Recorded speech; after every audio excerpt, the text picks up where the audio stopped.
Pimento University. Pimento U. Good old P. Happy 4th of July. What? July 4th already passed? Whatever, I say it's still the 4th of July. We got another round of tier shifts. We have shifts that were expected, shifts that were long overdue, and shifts that were surprising, to put it lightly. I'm hyped, and so are you. So let's not waste time. Oh, and spoilers. Garchomp is still UUBL. Roll the windows up. What's going on? Roll the windows up, hurry! It's fucking Garchomp. He's broke, he's homeless, he's gonna try to ask for money. Roll the windows. The flames of disaster! Ceruledge's usage can be attributed to it having a sample team, but also because Ceruledge is a dangerous sweeper on offense, as its incredible stat combination coupled with its access to close combat matches up well into common, balance, and bulky offense cores in the tier. Ceruledge can find setup opportunities on Pokemon like Moltres lacking Roar, Cinderace, Galarian Weezing, and Iron Moth. With a Focus Sash intact, the player has to respect Ceruledge to not give it a weak armor speed boost. It also has an underrated taunt bulk up set that has been gaining more traction to crush balance cores thanks to its natural immunity to burns, decent bulk, and the healing from Bitterblade. For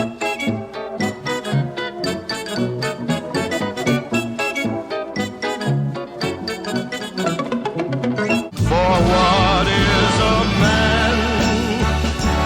What has he got? If not himself, then... Okay, so Deoxys took my phone and deleted the voiceover I had for it. I don't feel like redoing it, so I'm gonna let our special guest handle things from here. Because we're humans and we're subjected to moods and to periods and, to life. Shit, wait, this isn't Lax. This is what we in the business like to call foreshadowing. Hey guys, it's Lax, also known as Laximus1 on YouTube. I'm here today to talk about Deoxys Speed, which somehow started in the underused tier in this generation. Lately though, people have recently started to respect its amazing offensive prowess using Nasty Plot sets and the utility sets that it gets from Rocks and Eject Pack's Psycho Boost superpower. Being the only viable Pokemon faster than Dragapult and Zamazenta is an insane niche that no other Pokemon can fill, especially as a revenge killer. It can also outpace many speed boosting guys such as Kyurem, Landorus with a Scarf, Grey Tusk, etc. Having diverse coverage along with its unbeatable speed tier makes it an incredible offensive force that's extremely difficult to handle, and people have finally started using movesets that prove it, such as the recent usage in World Cup of Pokemon with Nasty Plot Deoxys using either a Focus Blast set or a Bolt Beam coverage. This motherfucker don't miss. No, he's fucking good. That motherfucker don't miss, man. He's good. In the heat of battle, he don't miss. No. In the heat of controversy, he don't miss. No. It's one of the most difficult Pokemon to switch into, only held back by the fact that its frailness doesn't really give you opportunities to switch it in on a lot of moves, so you have to position accordingly. But if you do manage to do that, you're going to cause a lot of havoc with Deoxys Speed. Thank you, Lex. And now, the question remains. Yu, will you rekindle your friendship with Mew now that Deoxys is gone? No.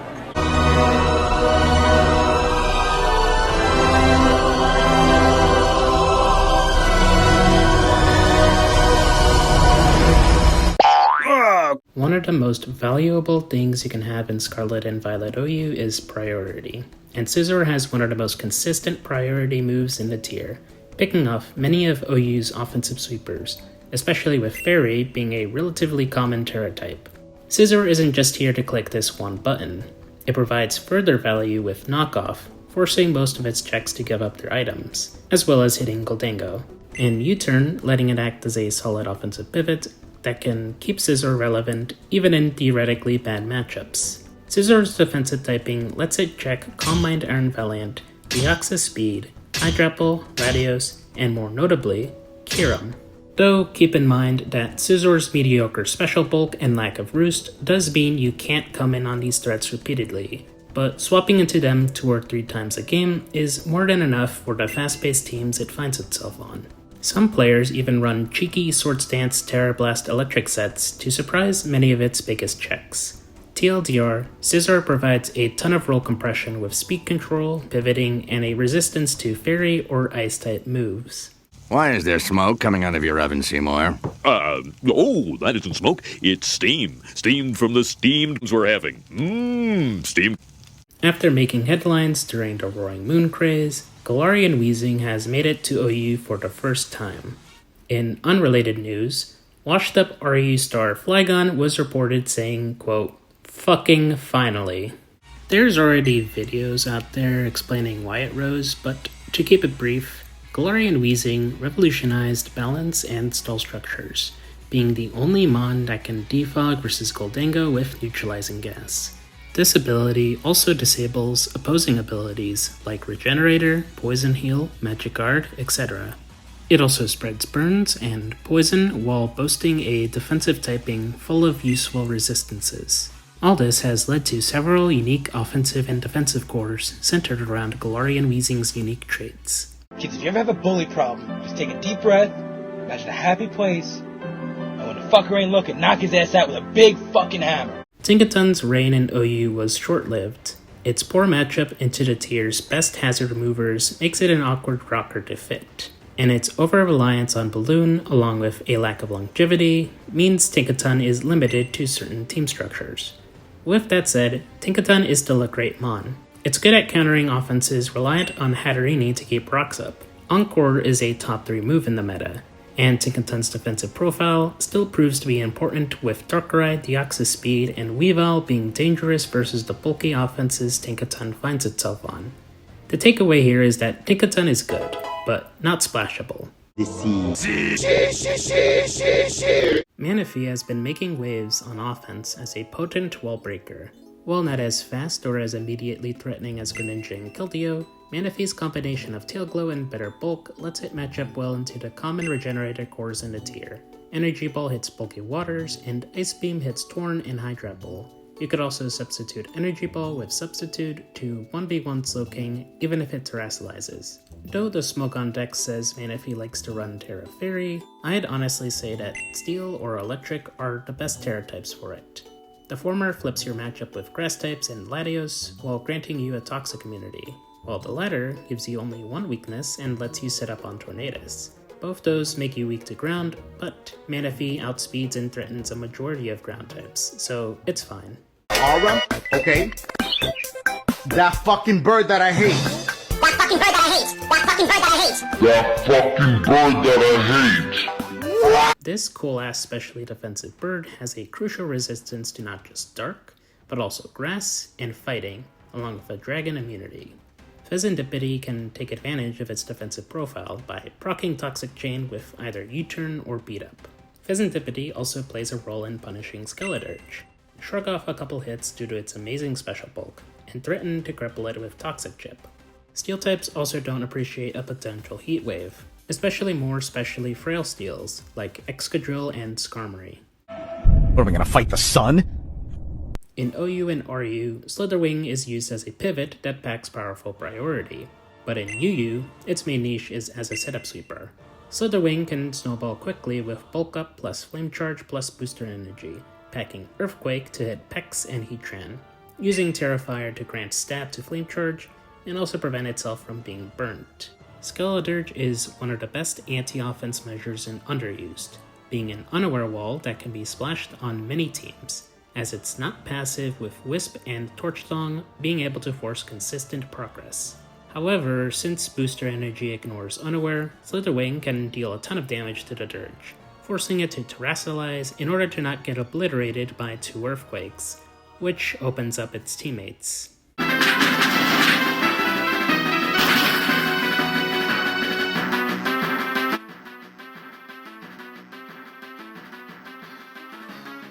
Stall isn't exactly that good in UU. The most common archetypes in the tier have plenty of ways to outlast and obliterate a team of 6 massive blobs. It did see high usage during the early half of the World Cup to counter hyper-offensive teams, but it's not a consistent playstyle into everything else, hence why Blissey dropped. Guys, can we please let Blissey stay here? There's only so many Squid Game clips I can use.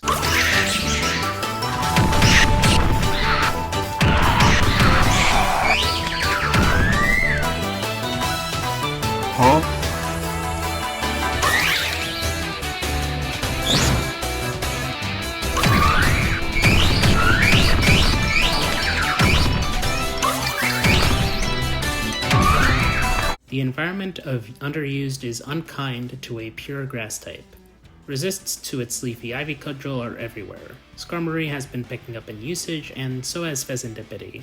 The other reason it dropped was because of Meowscarada, who was a strictly better offensive grass type. Speaking of which, I wonder how Meowscarada is doing since it dropped. That's it. Here, take your things. What? These aren't my things. I'm afraid I'm letting you go. Oh.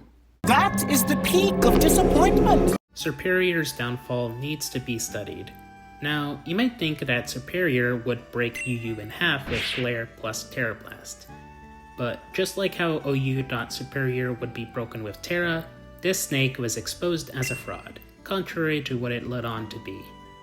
Get it? Because its ability is contrary. Like with Grasspon, UU has several grass resists, and Serperior can't use a Terra that works versus all of them. If it runs Terra Rock, then Hydrapple walls it.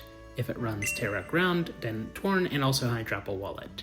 If it runs Terra Ice, then it has no chance in breaking the Dirge. This is kinda disappointing, cause UU's power level is identical to Gen 6 OU if you remove Megas.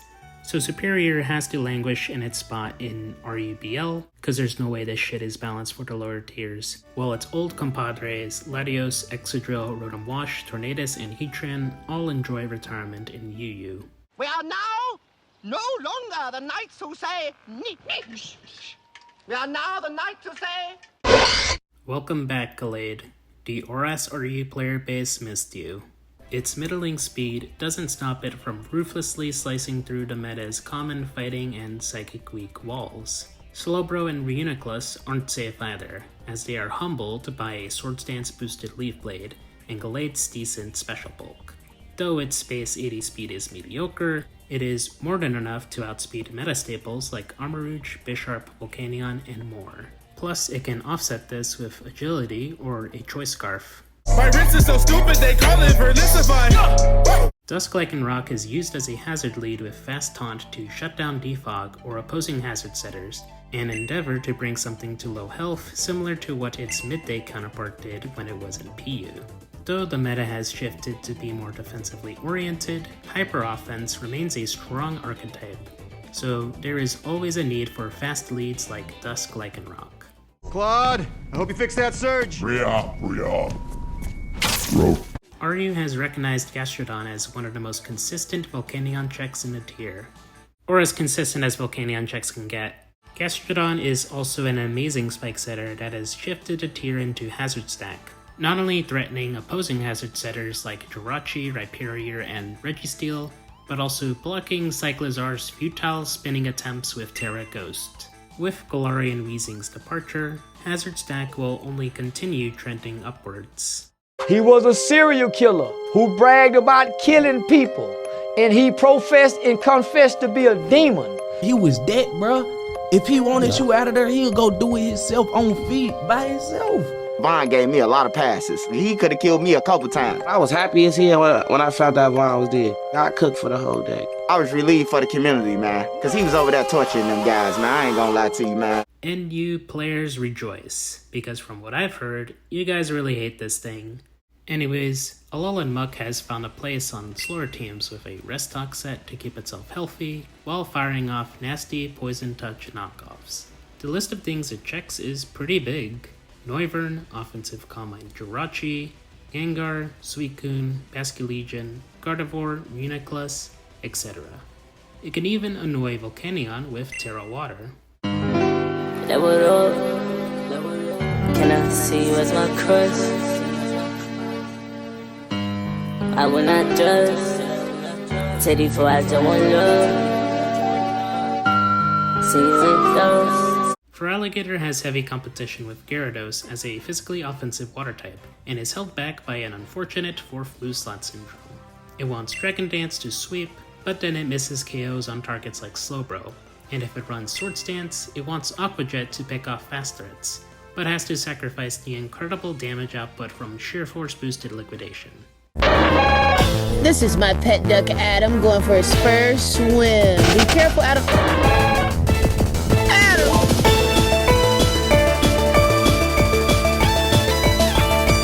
Suicune was fine with Volcanion since it can either pressure stall it or blow it up with Terra Blast Electric, but Suicune cannot cover both Volcanion and Gastrodon. The slug also contributed to an increased presence of hazards, thus keeping Suicune healthy has become more of a daunting task, resulting in lower usage. Hey, Squirt! Choose your weapon. What? More fish? Ah gee, it sure is a mystery why Rain has fallen out of favor in the RU tier. Unfortunately for him, the empty way made way for a boulder. Rhyperior's role as a tank is shaky when 90% of rarely used can 2-KO or Oko Rhyperior without sacrificing much. Because Terra is a valuable resource and Rhyperior is so reliant on it, most teams dropped the Hulking Rhinoceros for more consistent ground types. And now we just sit back, relax, and watch him become at one with us and his surroundings.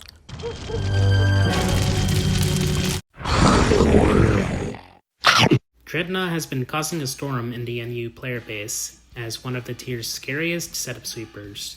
Between Terra Dark Strongjaw Crunch, which with Chip can one-shot the likes of Gastrodon, Amoonguss, and Toxicroak after a Shell Smash, Terra Blast Flying to hit the common resists to its Water Rock Stab and also flip its type matchups, and Terra Ground to deliver Earth-Shattering Earthquakes. Drednaw can feel incredibly difficult to manage once it gets a Shell Smash off, especially since at +2 and with a Jolly Nature, Drednaw outspeeds never used's most common Scarfer and Monkey Dory. Wave will rock your socks.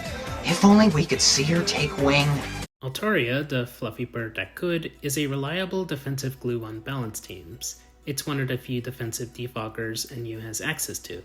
Altaria matches up well into Basculegion, Infernape, and Tauros Brothers. Its fighting resistance is useful for pivoting around Flamigo, and Altaria's ability Natural Cure lets it act as a status sponge. Altaria also has ways of offsetting its passivity, with Will-O-Wisp to punish physical threats and force chip damage, or Haze/Roar to prevent Scrafty from completely dog-walking it. You are my candy girl, and you got me wanting. For the first time in my YouTube career, I could finally say that an amphibian has risen up. In response to NU being terrorized by plastic lawn decor, Bellibolt has risen as a physically defensive pivot that can cripple the Pink Menace with both static and Rocky Helmet chip. It also has other good matchups like Cinccino, Scyther, and the Tauros Brothers. And now, poetry by Wojcian.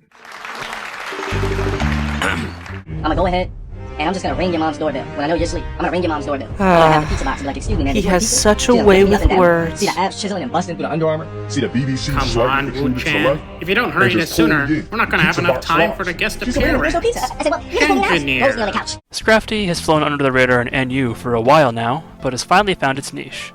Defensive utility from Shedskin, access to Knockoff to act as a progress maker, and setup options in Bulk Up and Dragon Dance create the perfect storm for a Pokemon that can fit easily onto balanced and offensive teams alike.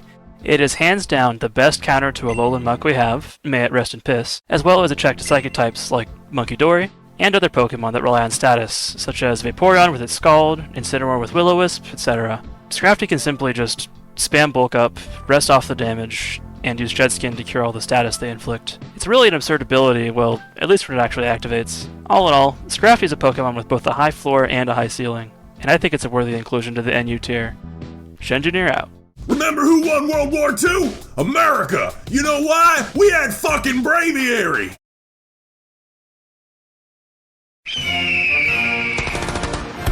I don't get it. Did I miss something? Did Rabia use Braviary in a video once and encouraged the latter to spam it? This thing isn't even ranked in the VR, nor does it have a sample set. Why are people using this over Flamigo? Or even Staraptor? Oh, okay, I just received intel. So this player named Uberfiend spammed Braviary on the ladder, thus it rose to NU. But why? Actually, I have a theory. He saw that the next tier shift is gonna happen in July, and they thought, hey, wouldn't it be funny if the American Pokemon rose to NU in the same month as Independence Day, Wouldn't that be hilarious? Are you laughing at the mere thought of that happening? Like, this was some inside joke he had for months now that no one else got. I mean, I guess that's one way to spread American freedom.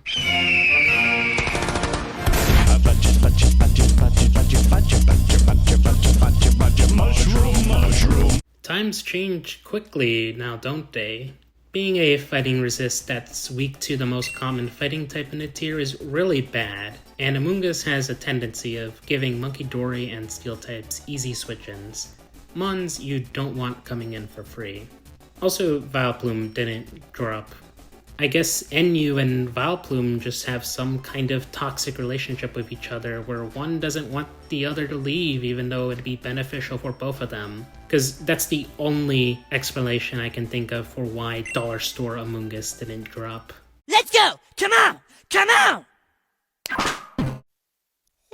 It turns out Porygon 2 cheated on the entrance exam. After Porygon Z was kicked out of Nevada University for using ChatGPT for their finals, and also being a strain on the team builder, Porygon Z decided to out their sibling, exposing them as the cheater they are. But Porygon Z was also trying to protect them, because you see, NU was getting too dangerous for Porygon 2 with the amount of knockoff and fighting types roaming around the campus. It's really something, ain't it, with that fucking jerk-off face? The eyebrows, I fucking can't stand them. Hariyama has been quite good for a while now. Finally reaching PU usage is its hard work paying off. And the scary looking psychic types added from the last tier shift haven't stopped it. Bulk up sets are great at punishing the bulkier metagame PU has morphed into. Hariyama is notable for taking advantage of Milotic Scald to activate Guts, and punish the common Florges with Bullet Punch, especially when Terra Steel is thrown into the mix. Its main competition was Scrafty, which is why Hariyama wasn't able to make the cutoff. Now that Scrafty is out of the picture, Hariyama can properly solidify itself as a PU staple. Assuming NU doesn't get bored of Scrafty.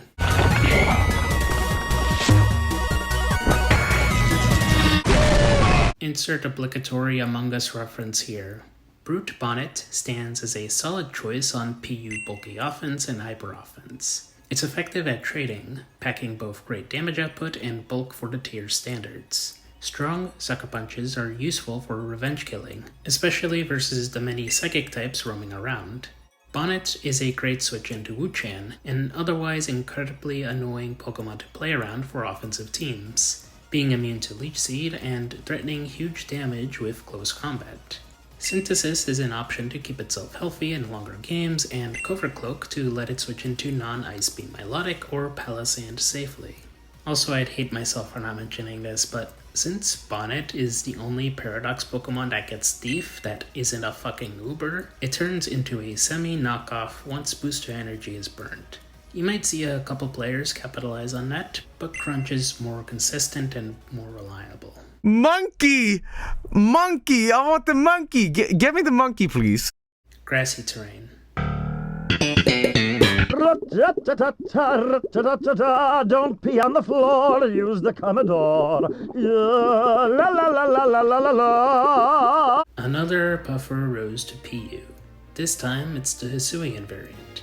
Hisuian Qwilfish wields the same toolkit as its Jotonian cousin, minus Flip Turn, but has two standout traits within the tier. It shares the same typing as Skuntank, being the only dark type not blown up by Espeon's Alluring Voice, and this type combination is also great for switching into Glowboro. Hisuian Qwilfish sets itself apart from Mr. Clawhaw over here with access to spikes and better bulk due to Eviolite plus Intimidate. Its signature move, Barb Barrage, is great at spreading poison while getting a boost from it. This is an effective strategy because in PU, Steel types are as rare as women in Smash Bros. Tournaments. That is, unless Duraludon gets retested. Please come back! And now we've reached the end. To everyone that have made their guesses in this post, I'd like to reward you for your valiant efforts. For those that predicted Galarian Weezing to rise, here's a low-res PNG of Cramorant and this wonderful piece of fan art I found in Atlanta. For those that made the call that Fezandipiti would rise, you get to see one of the leaked Mega Pokemon for Legend ZA, Mega Diggersby. I really appreciate the creative liberties they went with this design. Everyone that predicted Serperior and Orcapon to drop, here's my crack ship of Solid Snake and Xavier. To the people that were right about Porygon 2 dropping, here's your bachelor's degree. And for the insane person that predicted Braviary would rise to NU, I'm handing the fabric of reality down to you. Don't tamper with it, or every video you watch on YouTube will be infected by frogs. As a punishment for everyone that thought Meowscarada would rise, I'm subjecting you all to endure one of the most inhumane torture methods that even the CIA wouldn't use. A marathon of all the Kissing Booth movies. Have fun! Let me just reach down and... Oh my god, I just touched it! What are your thoughts? Were the new changes exciting for you? Or do you think your favorite Pokemon was done dirty this shift? Thank you for watching. And remember... hang on one sec. What the fuck did you do?